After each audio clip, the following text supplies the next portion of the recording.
माघ मास महात्म्य अध्याय 28। वशिष्ठ जी कहने लगे कि हे राजा दिलीप, बहुत से जन समूह सहित अच्छोत सरोवर में स्नान करके सुखपूर्वक मोक्ष को प्राप्त हो गए। तब लोमेश जी कहने लगे कि संसार रूपी इस तीर्थ राजा को सब श्रद्धा पूर्वक देखो। यहाँ पर 33 करोड़ देवता आकर आनंद पूर्वक रहते हैं। यह अक्षय वट है जिनकी जड़ें पाताल तक गई हैं और मार्कंडेय ऋषि प्रलय के समय भगवान इसी अक्षय वट का आश्रय लेते हैं। यही शिव जी की प्रिय भगवती भागीरथी है जिसकी सिद्ध लोग सेवा करते हैं। यह गंगा स्वर्ग के हेतु पताका है और इसका जल पीकर मनुष्य मुक्त हो जाते हैं। हे मुनि, सभी प्राणी इस नदी को यमुना से मिली हुई पाते हैं और इसका संगम बड़े पुण्य से प्राप्त होता है। इसके स्नान से जन्म मृत्यु रूपी दावानल से कोई नहीं तपता, परंतु ज्ञान प्राप्त करके मुक्त हो जाता है। यहाँ पर स्नान करने से सभी प्राणी बिना ज्ञान के भी मुक्त हो जाते हैं। इसलिए ब्रह्मा जी ने यहाँ यज्ञ करने की इच्छा की थी। इसी संगम में भगवान विष्णु ने स्त्री प्राप्ति की इच्छा से स्नान करके लक्ष्मी जी को प्राप्त किया था।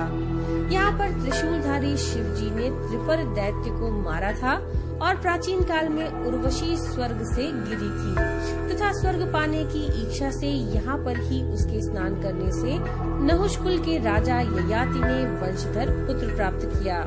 यहाँ पर इंद्र ने प्राचीन काल में धन की इच्छा से स्नान किया और माया से कुबेर के सब धन को प्राप्त किया। प्राचीन काल में नारायण तथा नर ने हजारों वर्ष तक प्रयाग में निराहार रहकर उत्तम धर्म किया। यहाँ पर जैगा शव्य सन्यासियों ने महादेव जी जैसी शक्ति वाले से विजय पाई थी तथा अणिमा आदि योग के अति दुर्लभ ऐश्वर्य को प्राप्त हुए थे। इसी क्षेत्र में तपस्या करके श्री भारद्वाज सप्त ऋषियों में सम्मिलित हुए थे। जिन्होंने भी यहाँ पर स्नान किया सबको स्वर्ग की प्राप्ति हुई। इसीलिए हमारे विचार से तुम त्रिवेणी में स्नान करो।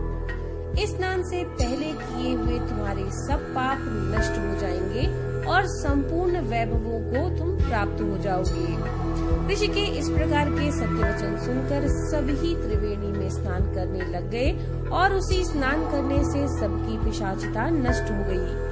शाप से विमुक्त होकर उन्होंने अपना शरीर धारण कर लिया।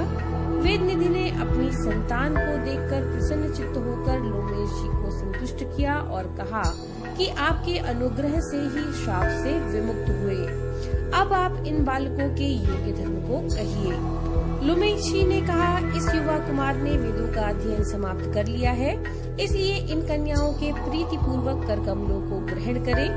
तब लोमेश जी तथा अपने पिताजी की आज्ञा से इस ब्रह्मचारी ने 5 कन्याओं से विवाह किया। इन कन्याओं के सब मनोरथ पूर्ण हुए। जिसके घर में लिखा हुआ यह महात्म्य पूजा जाता है वहाँ नारायण ही पूजे जाते हैं। पुष्कर तीर्थ में, प्रयाग में, गंगा सागर में, देवालय में, कुरुक्षेत्र में तथा विशेष करके काशी में इसका पाठ अवश्य करना चाहिए। पुष्कर तीर्थ में ग्रहण के अवसर पर इसके पाठ का दुगुना फल मिलता है और मरने पर वैष्णव पद को प्राप्त होता है। तो ये थी माघ मास महात्म्य के 28वें यानी कि आखिरी अध्याय की कथा। आपको ये कथाएं कैसी लगी, इनकी जानकारी हमें कमेंट के माध्यम से जरूर दीजिए। नमो नारायण।